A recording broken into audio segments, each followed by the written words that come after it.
Hello friends, welcome to my YouTube channel. അപ്പോൾ ഇന്ന് ഞാൻ പറയാൻ പോകുന്നത് എൻ്റെ ഫ്രണ്ടിൻ്റെ ഒരു വേസ്റ്റ് ആയിട്ടുള്ള ഒരു എക്സ്പീരിയൻസ് ആണ് ഒരു ഓൺലൈൻ ക്ലോത്തിങ് ബ്രാൻഡിൻ്റെ കയ്യിൽ നിന്ന്. അപ്പോൾ ഏതാണെന്ന് വെച്ച് കഴിഞ്ഞാൽ മൂൺ ഗോഡസ് ആണ്. ഇപ്പോൾ സംഭവം കുറച്ച് ഇഷ്യൂസ് കുറച്ച് ട്രെൻഡിങ് ആയിട്ട് നിൽക്കുന്ന കാരണം ചെയ്യുന്ന വീഡിയോ അല്ല. ഫോർ പ്രൂഫ് ഞാൻ എല്ലാ ഡീറ്റെയിൽസും നമ്മൾ ഓർഡർ ചെയ്തതിൻ്റെ അതുപോലെ ഇൻവോയ്സ് കാര്യങ്ങളെല്ലാം ഞാനിവിടെ പ്രൊവൈഡ് ചെയ്യാം നിങ്ങൾക്ക് വേണ്ടിയിട്ട്. അപ്പോൾ ഇത് എനിക്കല്ല പറ്റിയത്, എൻ്റെ ഫ്രണ്ടിനാണ് പറ്റിയത്. ആളിതുപോലെ എന്തൊക്കെ 2-3 ഐറ്റംസ് അവിടെ നിന്ന് ഒരു 1200 റുപ്പീസിന് എന്നിട്ട് വാങ്ങിയിട്ടുണ്ടായിരുന്നു. വാങ്ങല്ല, ഓർഡർ ചെയ്തിട്ടുണ്ട്, ഓർഡർ പ്ലേസ് ചെയ്തിട്ടുണ്ട്. അപ്പോൾ ഓർഡർ പ്ലേസ് ചെയ്തിരിക്കുന്നത് ജൂണിലാണ്, ജൂൺ 10th മറ്റുമാണ് ഓർഡർ പ്ലേസ് ചെയ്തിരിക്കുന്നത്. അപ്പോൾ ആളെന്നെ വിളിച്ച് പറഞ്ഞു, ഇങ്ങനെ കേരളത്തിലുള്ള ഒരു ഓൺലൈൻ ക്ലോത്തിങ് ബ്രാൻഡാണ്, നമ്മൾ അവിടെ നിന്ന് കുറച്ച് സാധനങ്ങൾ വാങ്ങിയിട്ടുണ്ട്, ഓർഡർ ചെയ്തിട്ടുണ്ട്, പക്ഷെ ഇതുവരെ വന്നിട്ടില്ല അതിനാ, അപ്പോൾ നീ ഒന്ന് വിളിച്ച് നോക്കുമോ എന്ന് വെച്ചു. അപ്പോൾ എൻ്റെ ഫ്രണ്ടാണ് ആളോടുള്ള കൺസേൺ കാരണം ഞാൻ വിളിച്ച് നോക്കാമെന്ന് പറഞ്ഞു. അപ്പോൾ നമുക്ക് വിളിക്കുമ്പോൾ സംസാരിക്കാൻ വേണ്ടി ഫുൾ ഡീറ്റെയിൽസ് അറിയണമല്ലോ. അപ്പോൾ അതിന് വേണ്ടി ഞാൻ ആളുടെ അടുത്ത് ഫുൾ ഡീറ്റെയിൽസ്, ഇൻവോയ്സ്, എന്നാണ് ഓർഡർ പ്ലേസ് ചെയ്ത് എല്ലാ കാര്യങ്ങളും വാങ്ങിയിട്ട് ഞാൻ അവരുടെ കോൺടാക്ട് നമ്പറിലേക്ക്, കസ്റ്റമർ കെയറിൻ്റെ കോൺടാക്ട് നമ്പറിലേക്ക് വിളിച്ചപ്പോൾ എന്താണെന്ന് വെച്ച് കഴിഞ്ഞാൽ ഒരു 10-15 പ്രാവശ്യം വിളിച്ചിട്ടും അവരൊരു റെസ്പോൺസും തന്നിട്ടില്ല. അപ്പോൾ ഞാൻ ഈ കാര്യങ്ങളൊക്കെ ഇൻവോയ്സും കാര്യങ്ങളൊക്കെ ചെക്ക് ചെയ്തപ്പോൾ 70 to 90 days ആണ് അവർ ഡിസ്പാച്ച് ടൈം പറയുന്നത്. അപ്പോൾ ഞാൻ ചോദിച്ചു, ഇതിപ്പോൾ 70 days കഴിഞ്ഞിട്ടല്ലേ ഉള്ളൂ ചേച്ചി, അപ്പോൾ നമുക്കൊരു 90 days വെയിറ്റ് ചെയ്ത് നോക്കാമെന്ന് പറഞ്ഞു. അങ്ങനെ 90 days കഴിഞ്ഞു. ഇത് നടക്കുന്നത് കുറച്ചായിട്ടോ. അപ്പോൾ 90 days കഴിഞ്ഞു. 90 days കഴിഞ്ഞിട്ടും നോ റെസ്പോൺസ്. അറ്റ്ലീസ്റ്റ് ഓക്കെ, നമുക്കിപ്പോൾ ഒരു സാധനം ഞാൻ ഒരുപാട് പ്ലാറ്റ്ഫോമിൽ നിന്ന് ജ്വൽസ് ആണെങ്കിലും അതുപോലെ തന്നെ തിങ്സ് ആണെങ്കിലും ക്ലോത്ത്സ് ആണെങ്കിലും ഒക്കെ വാങ്ങാറുള്ളതാണ്. സോ ഇത്രയും ലോങ് ടൈം, ഒരു 90 days വർക്കിംഗ് ഡേയ്സ് ഒക്കെ ഡിസ്പാച്ച് ടൈം എന്ന് പറഞ്ഞു കഴിഞ്ഞാൽ ഇവർ എന്താണ് അവിടെ ചെയ്യുന്നത് എനിക്ക് സത്യം പറയാറില്ല. അത്രയ്ക്കും നല്ലപോലെ തിരക്കുള്ള, അത്രയ്ക്കും നല്ല റഷൊക്കെ ഉള്ള സ്ഥലത്താണെങ്കിലും ഒരു പ്രൊഡക്റ്റ് ആയിക്കഴിഞ്ഞാൽ അത് ഡിസ്പാച്ച് ആവാൻ അല്ലെങ്കിൽ അത് പാഴ്സൽ ചെയ്യാൻ ഇത്രയ്ക്ക് ടൈം എടുക്കുമെന്ന് എനിക്ക് തോന്നില്ല. ഇവർ എന്ത് കൊറിയർ സർവീസാണ്, ഇവർ ഏത് കൊറിയർ സർവീസാണ് യൂസ് ചെയ്തത് എനിക്ക് സത്യം പറഞ്ഞാൽ മനസ്സിലാവുന്നില്ല കേട്ടോ. അതൊന്ന് പറഞ്ഞു കഴിഞ്ഞാൽ നന്നായിരുന്നു.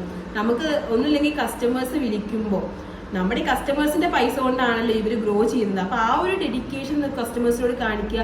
അവർക്ക് ആവശ്യമുള്ള ഇൻഫർമേഷൻ, എന്തായി നമ്മുടെ പ്രൊഡക്റ്റ് റെഡി ആയോ, അത് അവർ അവിടുന്ന് അയച്ചിട്ടുണ്ടോ, എന്താണ് ട്രാൻസിഷനിലാണോ ഇരിക്കുന്നത്, എന്താ ഒരു സ്റ്റേജ് ഡിസ്പ്ലേ ചെയ്യാനുള്ള ഒരു മനസ്സ് കാണിക്കുകയാണെന്നത് ബെറ്റർ ആയിരിക്കും കേട്ടോ. കാരണം എനിക്ക് വല്ലാതെ ഹേർട്ടായി. കാരണം എന്താ വെച്ചാൽ എന്നെ വിളിച്ചിട്ട് ആളൊരു തമിഴാണ്, അപ്പോൾ എന്നെ വിളിച്ചിട്ട് കേരളത്തിലുള്ളതാണ്, കാരണം നീ ഒന്ന് കോണ്ടാക്ട് ചെയ്ത് നോക്കുമോ എന്ന് പറഞ്ഞിട്ട് എൻ്റെ അടുത്ത് പറഞ്ഞു. അപ്പോൾ സത്യം പറഞ്ഞു കഴിഞ്ഞാൽ ഞാൻ സത്യം നാണക്കെട്ട അവസ്ഥയായി പോയി. കാരണം നമുക്കിപ്പോൾ നമ്മുടെ കേരളത്തിൻ്റെ ഉള്ളിൽ തന്നെ അവരെ തെറി വിളിക്കുന്ന ആൾക്കാരുണ്ടായിരിക്കും അവരുടെ എക്സ്പീരിയൻസ് കാരണം. പക്ഷേ ഇത് എനിക്ക് ഡയറക്റ്റ് ഇഷ്യൂ വന്നതെന്ന് വെച്ചാൽ നമ്മുടെ കേരളത്തിൽ നിന്നല്ല, പുറത്തുനിന്നാണ് ഇഷ്യൂ വന്നത്. അപ്പം ഞാൻ ഇതുവരെ ഈ ഒരു പ്ലാറ്റ്ഫോമിൽ ഒരു സാധനം ഞാൻ വാങ്ങിയിട്ടില്ല. സത്യം പറഞ്ഞാൽ എനിക്ക് സത്യം പറഞ്ഞാൽ നല്ലപോലെ സന്തോഷം തോന്നുന്നുണ്ട്. കാരണം ഞാൻ പോയി പെട്ടില്ലല്ലോ എന്ന്, അതേപോലെ തന്നെ ആൾ പെട്ടല്ലോ എന്ന് ആലോചിക്കുമ്പോൾ സങ്കടമുണ്ട് കേട്ടോ. അപ്പോൾ ഇവരുടെ ഇഷ്യൂസൊക്കെ കൂടെ പോയിക്കൊണ്ടിരിക്കുന്നുണ്ട്, ഒരുപാട് ഇഷ്യൂസ് പോയിക്കൊണ്ടിരിക്കുന്നുണ്ട്. അവർ പറയുന്നത് 90 വർക്കിംഗ് ഡേയ്സ് എന്ന് പറഞ്ഞു കഴിഞ്ഞാൽ 6 മാസമാണെന്ന് പറയുന്നത്. എന്താണ് ഈ 6 മാസം ഇവർ ചെയ്യുന്നത് എനിക്ക് അറിയുന്നില്ല. എന്നാൽ അതിന് മാത്രം ക്വാളിറ്റിയുള്ള പ്രൊഡക്റ്റാണ് ഇവർ പ്രൊവൈഡ് ചെയ്യുന്നതെന്ന് വെച്ചാൽ കുഴപ്പമില്ല.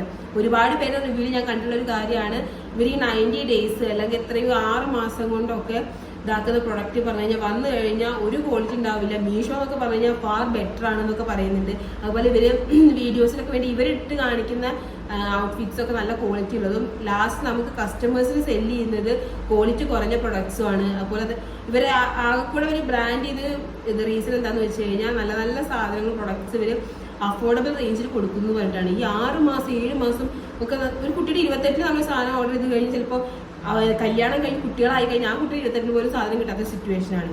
അപ്പം അങ്ങനെയൊക്കെ നമുക്ക് കിട്ടിയിട്ടൊന്നും ഒരു കാര്യമില്ല ഒരു പ്രൊഡക്റ്റും. ഇപ്പം ഞാനാണെങ്കിൽ തന്നെ ഇപ്പോൾ നെക്സ്റ്റ് മന്ത് ഒരു മാരേജ് ഉണ്ടെന്നുണ്ടെങ്കിൽ ഈ മന്താണ് ഷോപ്പിങ്ങും കാര്യങ്ങളും എല്ലാ കാര്യങ്ങളൊക്കെ തീർക്കുക, അല്ലെങ്കിൽ 2 months ബിഫോറെങ്കിലാണ് തീർക്കുക. അപ്പോൾ ഈ ഒരു 6 മാസം മുമ്പൊക്കെ ഒരു സാധനം നമ്മൾ വരാൻ പോകുന്നൊരു കല്യാണം അല്ലെങ്കിൽ ഒരു ചെറിയ ഫംഗ്ഷനോ മുന്നിൽ കണ്ടിട്ട് 6 മാസം മുമ്പൊക്കെ ഒരു ഡ്രസ്സ് ഓർഡർ ചെയ്യാന്ന് പറഞ്ഞു കഴിഞ്ഞാൽ അത് ചെയ്യുന്നവരുണ്ടോ എന്ന് എനിക്കറിയില്ല. പിന്നെ എന്തുകൊണ്ടാണ് ഇവർ ചെയ്യുന്നത് എനിക്കറിയില്ല. നമ്മളിവരെ ഈ 70 to 90 വർക്കിംഗ് ഡേയ്സ് എന്ന് പറയുമ്പോൾ എല്ലാവരും 2.5 മാസമല്ലേ 3 മാസമല്ലേ എന്നുള്ള വിജയിക്കുന്നുണ്ടാവും. ഇവരെ വിളിച്ചു കഴിഞ്ഞാൽ ഇവർ പറയുന്ന ഡയലോഗ് എന്താ വെച്ചാൽ 90 വർക്കിംഗ് ഡേയ്സ് എന്ന് പറഞ്ഞു കഴിഞ്ഞാൽ 3 മാസമല്ലേ ചോദിക്കുമ്പോൾ ഇവർ പറയുന്ന ഡയലോഗ് എന്താണെന്ന് അറിയോ, 3 മാസമല്ല 90 വർക്കിംഗ് ഡേയ്സ് പറഞ്ഞു കഴിഞ്ഞാൽ 6 മാസമാണ്. ഇവർ സാറ്റർഡേസ്, സൺഡേസ്, അതുപോലെ വരുന്ന പബ്ലിക് ഹോളിഡേയ്സ്, ഓണം, വിഷു എല്ലാ കാര്യങ്ങളും എലിമിനേറ്റ് ചെയ്തിട്ട് ഇവർ ഈ 3 മാസമായിട്ട് 90 വർക്കിംഗ് ഡേയ്സിനെ ഇവർ 6 മാസമായിട്ട് കൺവേർട്ട് ചെയ്യുകയാണ് ചെയ്യുന്നത്. സോ അതെനിക്ക് ശരിയായൊരു അപ്രോച്ചായി തോന്നിയിട്ടുണ്ട്. നമുക്കൊരു 90 വർക്കിംഗ് ഡേയ്സ് എന്ന് പറഞ്ഞു കഴിഞ്ഞാൽ അല്ലെങ്കിൽ പറയണം 6 മാസം എന്നുള്ള കാര്യം പറയണം. ഇത് ലാസ്റ്റ് നമുക്ക് ഇഷ്യൂ വരുമ്പോൾ നമ്മൾ കോണ്ടാക്ട് ചെയ്യുമ്പോൾ 90 വർക്കിംഗ് ഡേയ്സ് ഇങ്ങനെ അതിന് തത്വം പഠിപ്പിക്കാൻ നിന്ന് കഴിഞ്ഞാണല്ലോ ശരിയാവുന്ന കാര്യമല്ല. അപ്പോൾ സത്യം പറഞ്ഞു കഴിഞ്ഞാൽ മാക്സിമം ആൾക്കാർ വന്ന് റിയാക്ട് ചെയ്തിട്ട് ഇവരെ ബിസിനസ് കൂട്ടിപ്പിച്ചാലേ കാര്യം നടക്കുള്ളൂ. കാരണം ഒരുപാട് പ്ലാറ്റ്ഫോംസ് ഉണ്ട് നല്ല രീതിയിൽ സെല്ല് ചെയ്യുന്ന, നല്ലപോലെ ക്വാളിറ്റി ആയിട്ടും അതുപോലെ തന്നെ അഫോർഡബിൾ റേഞ്ചിലും കൊടുക്കുന്ന ആൾക്കാരുണ്ട്. ഇവരുടെ എന്താണ് ക്യാഷും അല്ലെങ്കിൽ അതുപോലെ തന്നെ അഡ്വർടൈസ് ചെയ്യാനുള്ള സ്കില്ലൊക്കെ യൂസ് ചെയ്തിട്ട് നല്ലൊരു സ്കാമാണ് കൊണ്ടുപോയിക്കൊണ്ടിരിക്കുന്നത്. അപ്പൊ അവരെ സപ്പോർട്ട് ചെയ്തിട്ട് പറയാൻ പറ്റില്ല, പക്ഷെ അതിനെതിരെ റിയാക്ട് ചെയ്യാതെ സേഫ് സോണിൽ നിന്നിട്ട് സംസാരിക്കുന്ന പല ഇൻഫ്ലുവൻസേഴ്സിനും ഞാൻ ഈ ഒരു കുറച്ച് ടൈമിന്റെ ഉള്ളിൽ കണ്ടു. എനിക്ക് സത്യം പറഞ്ഞാൽ നല്ലപോലെ റെസ്പെക്ട് ഉണ്ടായിരുന്ന ആൾക്കാരായിരുന്നു. പക്ഷെ അവർ എന്തുകൊണ്ടാണ്, കാരണം എന്താ വെച്ചാൽ അവരവരുടെ ഒരു ഫ്രണ്ട്ഷിപ്പാണ് നോക്കുന്നത്. പേരെടുത്ത് പറയാൻ ഉദ്ദേശിക്കുന്നില്ല. അവർ തമ്മിലുള്ള ഈ മൂൺ ഗോഡസിന്റെ അനിതിയും അതുപോലെ തന്നെ ആ ഒരു വ്യക്തി തമ്മിലുള്ള ഫ്രണ്ട്ഷിപ്പ് മെയിൻറ്റെയിൻ ചെയ്യാനാണ് അവർ നോക്കുന്നത്. പക്ഷെ അവരിപ്പോൾ നിൽക്കുന്ന പ്ലാറ്റ്ഫോമിൽ അവരെ ഇത്രത്തോളം പോപ്പുലർ ആക്കിയതും അവർക്ക് ഇത്രത്തോളം ഇൻകംസ് പ്രൊവൈഡ് ചെയ്തതും എല്ലാ കാര്യവും അവരുടെ സ്കില്ലാണ്, ഇല്ല എന്ന് പറയുന്നില്ല. അത് സെയിം ടൈം അവരെ ഇഷ്ടപ്പെടുന്ന കുറേ ഓഡിയൻസ് ആണ്. അപ്പൊ ആ ഓഡിയൻസിനോട് ഈ ഫ്രണ്ടിനോട് കാണിക്കുന്ന അതേപോലെ തന്നെ ഓഡിയൻസിനോടും അവർക്ക് കുറച്ച് കമ്മിറ്റ്മെന്റ്സ് ആവാം എന്നും കൂടെ തോന്നുന്നുണ്ട്. പിന്നെ എന്തായാലും ആൾക്ക് പറ്റിപ്പോയി, എൻ്റെ ഫ്രണ്ടിന് പറ്റിപ്പോയി, ഇനി ആർക്കും പറ്റരുതെന്ന് വിചാരിച്ചിട്ടാണ് ഞാൻ ഇങ്ങനെ വീഡിയോ ചെയ്യുന്നത്.